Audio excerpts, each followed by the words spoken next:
momentos, apoia muito mais o time do que em outros jogos. E como é que está a cabeça do Matheus Nogueira, dos demais jogadores, a expectativa para essa decisão, principalmente relacionada à questão de público? Boa tarde. Boa tarde a todos, boa tarde toda fiel. Decisão, né, cara? Decisão, a nossa torcida nunca decepciona, né? Sempre nos momentos decisivos esteve com a gente e acredito que nessa quarta-feira a casa vai estar lotada e a gente vai fazer uma grande festa, né, em busca, né, dessa vitória em casa aqui para que a gente possa levar um resultado positivo lá para Goiânia. E em relação aos jogadores, cara, como eu comecei falando, é decisão, né? A cabeça tá boa, a gente vem numa pegada, questão de performance muito boa na sequência desde que o Luizinho chegou, né? E isso com certeza nos dá confiança para que a gente possa chegar nessa final e fazer o nosso melhor aqui, né? E como eu falei, tentar levar um resultado positivo lá para Goiânia. Boa tarde, Matheus, Bruno Amâncio, TV Liberal. Matheus, Copa Verde, a gente vai falar que vai chover no molhado, falando que ela é feita para o Paysandu, né? Até porque o Paysandu é o maior campeão dessa competição, mas tem um adversário muito forte, adversário que em 2023 venceu o Paysandu nessa decisão, então, e é um adversário que vem de vitória na estreia da Série B, diferentemente do Paysandu. Qual é o principal cuidado que se tem para uma partida como essa contra um Goiás que tem um elenco forte assim como o Paysandu, mas que vocês vão ter todo esse apoio da torcida? Cara, é o detalhe, né? Esse momento, o detalhe conta muito, né? Como eu sempre bato em cima da concentração, entrar ligado, o time, né? De você estar jogando uma final é diferente, né? Ainda mais contra uma grande equipe que daqui a pouco, em outros jogos que, né, a gente poderia passar batido algum erro, com certeza numa final dessa a gente não pode dar esse vacilo, esse deslize, né? Mas a concentração, né? Concentração, entrar ligado, né? Ver o que entender, fazer a leitura do jogo corretamente para que a gente possa fazer uma grande partida. A Série B começou, a janela de transferência extra acaba no dia 11 e o Paysandu tem esse elenco, ainda deve anunciar mais um jogador até mesmo para a sua posição, mas ainda busca outros atletas. Você acredita que o elenco hoje precisa de mais alguma coisa? Você, como um dos líderes, enxergando dentro de campo, acha que o elenco ainda precisa de mais alguma coisa, pelo menos nesse início, para depois pensar em julho? Ou o time está bem preparado para encarar pelo menos essa primeira sequência até julho? Cara, na minha visão, acho que primeiro não é uma função, mas na minha visão a equipe está muito bem encaixada, muito bem treinada, né? Acredito que a diretoria tenha a ciência disso, mas eles têm um olhar um pouco mais distante, vamos dizer assim, em relação ao elenco, né? Mas na minha visão hoje, né, o Paysandu tem um elenco muito qualificado, muito forte, né?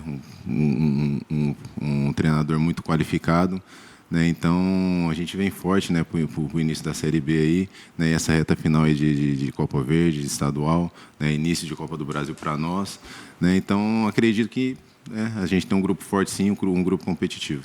Você falou sobre decisão, que são os detalhes, e se a gente levar em consideração o jogo contra o Atlético Paranaense, algumas situações fugiram do controle.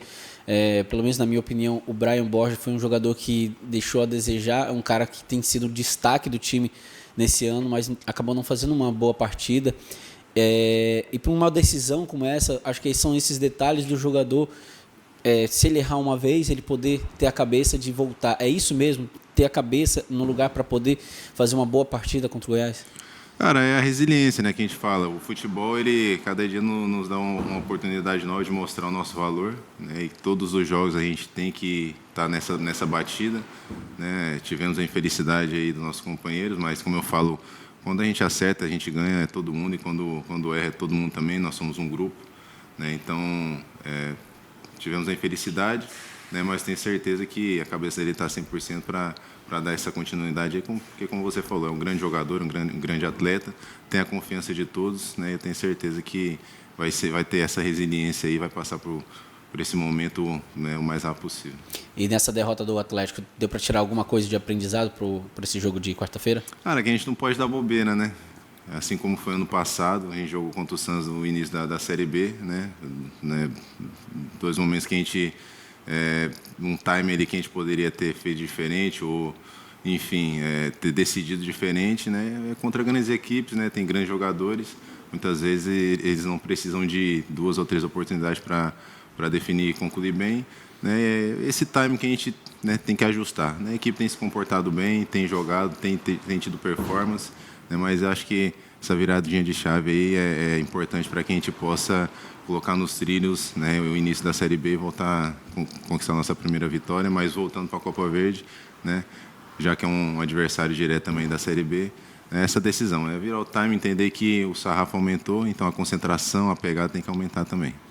Eu vou fazer uma pergunta, Matheus, fora desse contexto de jogo, até mesmo para a gente abordar um assunto que está em alta no futebol brasileiro, e você como um líder do Paysandu, que é um dos principais times da Série B, acho que é ideal você comentar sobre esse assunto. Recentemente a gente viu a situação lá da CBF, que o Ronaldo desistiu de se candidatar pela questão de não ter portas abertas para ele comentar, para ele apresentar o projeto dele. Recentemente muita gente criticou a CBF, jogadores em relação a calendário, arbitragem, e até clubes, dirigentes que apoiaram a candidatura do Edinaldo reclamam também dessas situações. Vocês, enquanto atletas, como você, na sua visão, enxerga como está a situação hoje do futebol, em que as federações se fecham para um nome como o Ronaldo? A gente não sabe se ele faria uma gestão melhor ou não, mas se fecham para um cara como o Ronaldo, um outro candidato, e que o futebol ainda acaba sendo um assunto de insatisfação por boa parte dos jogadores do futebol brasileiro. Cara, como eu falei, isso aí vai muito além das 4 linhas, né? É a parte da política do futebol que a gente fala. Para a gente é muito desgastante, a gente mora num país muito extenso, né? Então você tem uma quantidade aí hoje, acho que se eu não me engano, vamos ter 59, 60 jogos no ano, né? E fazer toda essa viagem, ainda mais para a gente que mora aqui para cima, que não tem clubes muito perto daqui, então a nossa logística é um pouco pior. Né? Então pesa, né? Pesa sim, com certeza. Né? Como você falou, a gente não saberia se o Ronaldo teria uma gestão melhor ou não, né? Mas, como eu falo, quanto mais a gente puder minimizar, né? Com certeza assim, seria melhor para nós atletas. Né? Mas, como eu sempre falo, se é isso que a gente tem que passar, a gente vai passar por isso, vai vencer, vai jogar, vai passar por tudo quanto é tipo de dificuldade, né? Mas com certeza a gente tem que brigar sempre pelo melhor para os atletas. Tá certo. Obrigado ao Matheus Nogueira, obrigado a todo mundo que acompanhou também essa entrevista aqui